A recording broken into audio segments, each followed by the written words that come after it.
Hey everybody, welcome back. I was digging through the cloud and ended up finding some old pictures from some projects and project cars that I had. This is an 81 diesel Rabbit. It was a 5-speed.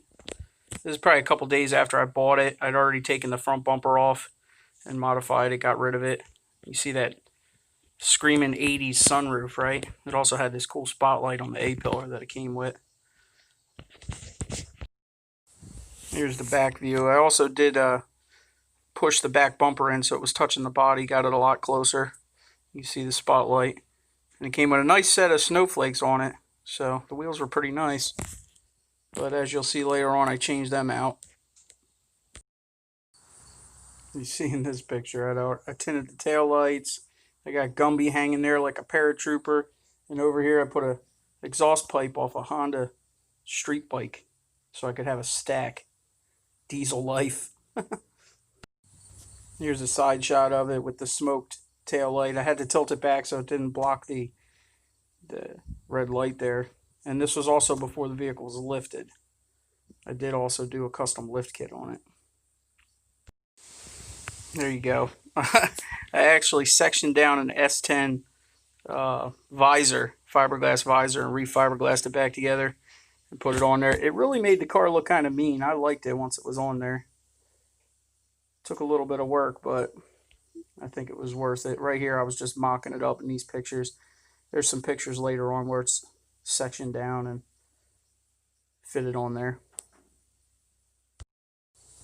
This picture is right after I lifted it. I don't have any pictures of actually doing the lift, but I built a 3-inch spacer for the top of the strut towers in the front, and then in the rear I actually flipped the perches over, which raised it about 3 inches. So that was pretty cool. And if you look through the grille, you can see I have a set of amber fog lights in it at this point, but that all gets changed later on. And here you can see the rear's lifted up. The thing was pretty up there once I got it done. And I originally wanted to put like mud tires on it, but I ended up coming across a good deal on some wheels and tires at the junkyard, which you'll see later. And also, if you check out the mud flaps there, me and Bruce made a couple custom mud flaps. Brucey painted that on there for me. They were pretty cool. This is just us goofing around one day at the shop. Stuck it on there for pictures. would have been pretty funny though. I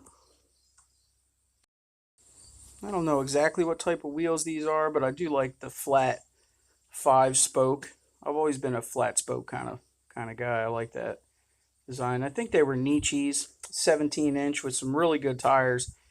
I picked them up at the local junkyard off of a Volkswagen. I think I paid $150 for all 4 with good tires on them. So I just decided to paint them up and put them on there for some street use.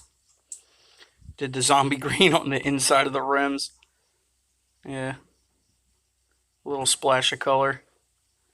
It looks good though when they're on there. You can see this picture. It looks pretty cool. This is also later on when I had my light bar on the front there. This is a roof rack that I also built for it. This was while I was mocking it up, you know.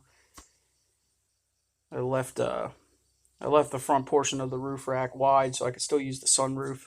You can see there it's not attached, but eventually I attached it through the roof. This is my shifter. I had this in a couple different vehicles, and I let it go with the Rabbit when I sold it because it was JB welded on there. And the spotlight had a fake grenade on it. It was pretty cool. And yeah, this is actually a billet grill out of a full-size Chevy pickup that I cut down and made fit in there for a Phantom. And then I built that light bar with the spotlights on it, fog lights, whatever you want to call them. Also, the marker lights are tinted too. It looked pretty good, I thought. I thought it was pretty mean looking.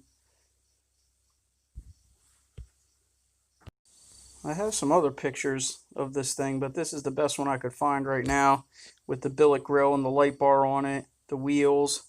Had some wood on the roof that I picked up for the wood stove at the shop. And you see that the vents on the hood. I put some louvers in there, cut some holes in it to let the heat out. And that little aluminum thing in the middle is actually where the air goes into the cab. That would ram it in there in the summertime. And I got my little crazy guy on my antenna. It was a cool little car, that's for sure. Alright, this is a construction job I was working on when I worked in the pool industry. This is actually the pool house. You can see the pool down the bottom. The deep end is back there by the pool house, and we're building a fountain over here in this form that's over here on the left portion of the screen. They wanted fountains on both sides of the pool house, on either side of the pool. So that's what we were building at this time.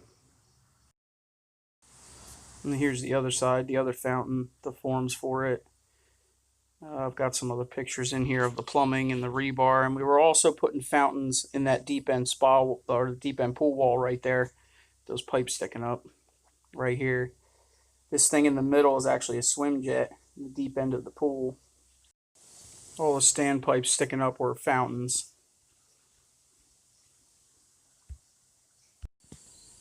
This looks like the fountain that was closest to the system. You see all the pipes going underneath of it down there, coming from the adjacent fountain. Here's a picture of my dad doing some work. You can see these stub outs coming out of the wall. The ones on the right are from the adjacent fountain. The ones on the left are from this fountain. And yeah, looks like a lot of fun, doesn't it? Here's another picture, the 4-inch suction lines for the fountain. You definitely need some good flow to get them fountains to shoot up pretty high, especially with all them jets. Here's another picture of the stub out portion. Pretty crazy though. You could definitely get confused, that's for sure. You got conduit, plumbing, suction, return lines. It's all running in there. This picture looks like we're pretty much done. Got a couple more pipes there to hook up, but it can definitely get confusing, that's for sure. Anyway, all this would have been backfilled with sand, and you know, the fountains would have been finished out with tile, and just figured I'd show you guys some of the stuff that I've worked on in the past, things that I've done, construction jobs and what have you.